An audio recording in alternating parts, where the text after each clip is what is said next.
Right. తిరుని Venugopal గారు, మేమంతా సిద్ధం అన్న బస్సు యాత్ర ఈరోజు ప్రారంభం కాబోతుంది. ఇప్పటికే మీరు సిద్ధం సభలని పార్టీకి సంబంధించి బూత్ లెవెల్ కార్యకర్తల సమావేశం అయినప్పటికీ కూడా తర్వాత 2, 3, 4, 5 ఆ తర్వాత జరిగిన సిద్ధం సభల్లో పబ్లిక్ కూడా బాగా వచ్చారు. రెండోది, ఆల్రెడీ మీరు గడప గడపకు వైసీపీ అంటూ డిసెంబర్ నుంచో పెద్ద ప్రోగ్రాం తీసుకున్నారు. ఇప్పుడు కొత్తగా ఈ బస్సు యాత్ర ద్వారా ఏం చెప్పబోతున్నారు? సతీష్ గారు, మీకు అదే విధంగా వాయిస్ వినపడుతుందా? వినిపిస్తోంది సార్. వేణుగోపాల్ గారు చెప్పండి. సతీష్ గారు, మీకు అదే విధంగా తెలుగుదేశం పార్టీ నాయకులు విద్యాసాగర్ గారికి, బీజేపీ నాయకులు బాజీ గారు, షేక్ బాజా గారికి, బాజా గారికి, అదే విధంగా 10 టీవీ ప్రేక్షకులందరికీ శుభోదయం, నా నమస్కారం. నమస్తే అండి. సతీష్ గారు, ఇక్కడ జగన్మోహన్ రెడ్డి గారు ఏ కార్యక్రమం చేసినా దాన్ని పూర్తిగా ఆయన ఏదైతే విశ్లేషించి ఆ కార్యక్రమాన్ని ప్రజల్లోకి పోయే విధంగా ముందుకు తీసుకెళ్లడం జరుగుతుంది.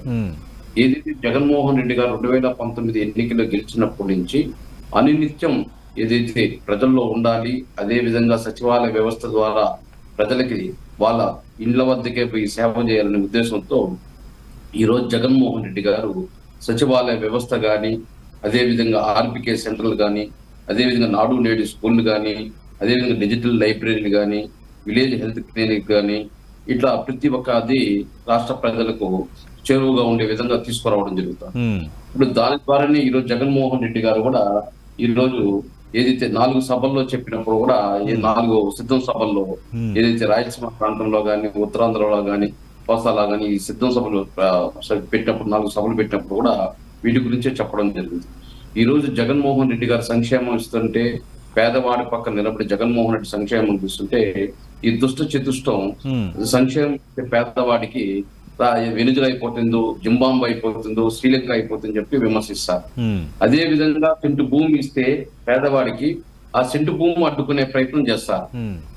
కోర్టుకు దాదాపు 1240 కేసులు వేసి దాన్ని అడ్డుకునే ప్రయత్నం, 32 లక్షల ఇల్లు స్థలాలు ఇచ్చి వాటికి ఇల్లు కట్టించే ప్రయత్నం చేసి ఏ విధంగా అడ్డుకోవడం చూసాం.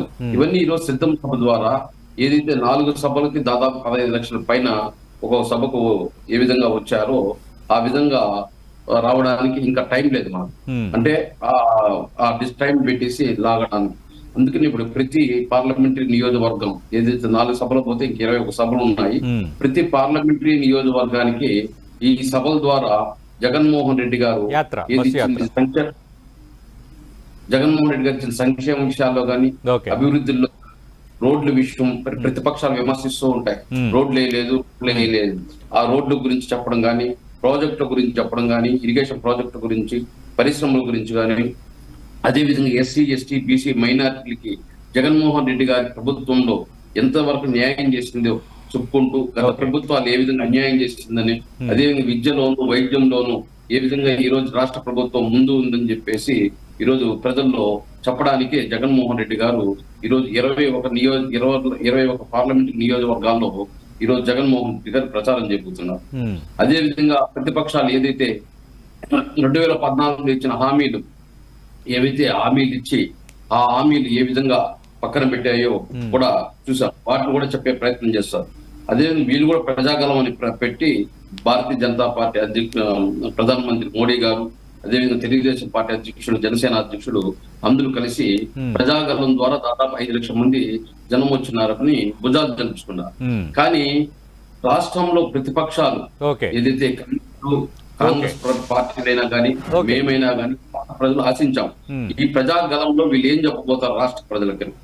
ఖచ్చితంగా ఈ రోజు అంటే ఇంట్రెస్టింగ్ ఏంటంటే రాయలసీమలోనే ముఖ్యమంత్రి, ప్రతిపక్ష నేత ఇద్దరికి సంబంధించి ఎన్నికలకు సంబంధించిన ప్రచార సంఘం పూరించబోతున్నారు ఒక రకంగా. ఎందుకంటే ఇప్పటి వరకు అప్పుడప్పుడు కదిలిరా సభలు చంద్రబాబు నాయుడు నిర్వహించిన, సిద్ధం సభలు సీఎం జగన్మోహన్ రెడ్డి నిర్వహించిన, ఇది కీలకమైంది. ఇక సిద్ధమయ్యావు అంటూ జనంలోకి ఇద్దరు నేతలు పోతున్నారు. 2 రాయలసీమ వేదికగా పోవడం, 2 పక్కపక్క జిల్లాల్లోనే ఈ రోజు 2 అటు ప్రజాగలం యాత్ర కానీ, బస్ యాత్ర కానీ ఉండటం. విద్యాసాగర్ గారు, మేమంతా సిద్ధం అంటూ ఈ రోజు నుంచి వైఎస్ఆర్ కాంగ్రెస్ పార్టీ అధినేత ముఖ్యమంత్రి బస్ యాత్రకు సిద్ధమయ్యారు. అలాగే వేణుగోపాల్ గారు, అటు బీజేపీ, టీడీపీ విమర్శలకు మీ దగ్గర ఉన్న సమాధానం ఏంటి? కొత్తగా చెప్పేదేముంది? ఎప్పటి నుంచి గ్రామ్ ఫోన్ రికార్డు లాగా ఇదే చెప్తున్నారు, కొత్తగా చేసిందేముంది ఆర్థిక పరిస్థితి బాగోలేదు, ఖచ్చితంగా ప్రజలు మా వైపే వస్తారు అంటున్నారు విద్యాసాగర్ గారు, షేక్ బాజీ గారు. సార్ ఈరోజు Telugu Desam party, Janasena, BJP party Jaganmohan Reddy గారిని ఒంటరిగా ఎదుర్కోలేకే కదా ఈ రోజు వీళ్ళందరూ కలుస్తున్నది.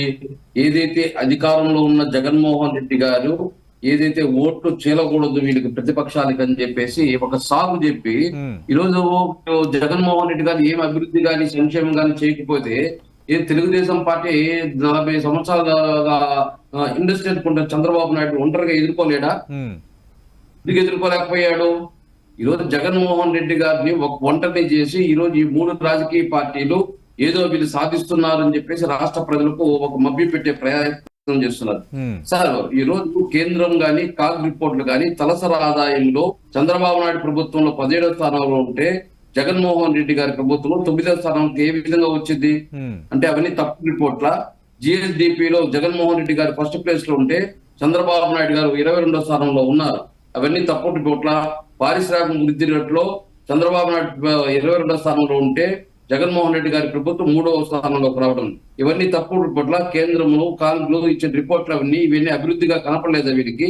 ఈ రోజు 127 పెద్ద పరిశ్రమలు, 67,000 కోట్ల పెట్టుబడులతో 85,000 ఉద్యోగాలు ఇవ్వడం జరిగింది.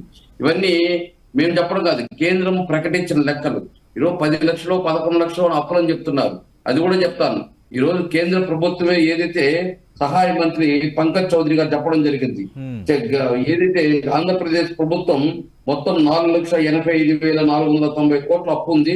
అదే విధంగా ఏదైతే ప్రభుత్వ గ్యారంటీ అప్పులు, ప్రభుత్వ గ్యారంటీ లేని అప్పులు 1,44,000 కోట్లు, ఒకటి 64,000 కోట్లు, టోటల్ 6,51,000 కోట్లు. అదే విధంగా చంద్రబాబు నాయుడు ప్రభుత్వంలో చేసిన 2,38,000 కోట్లు. అదే విధంగా కాంగ్రెస్ ప్రభుత్వంలో చేసింది 1,53,000 కోట్లు. మా ప్రభుత్వం చేసింది 2,59,000 కోట్లు. కలిసి 6,51,589 కోట్లు. ఇవన్నీ కేంద్ర ప్రభుత్వం పార్లమెంట్ లో ప్రకటించింది.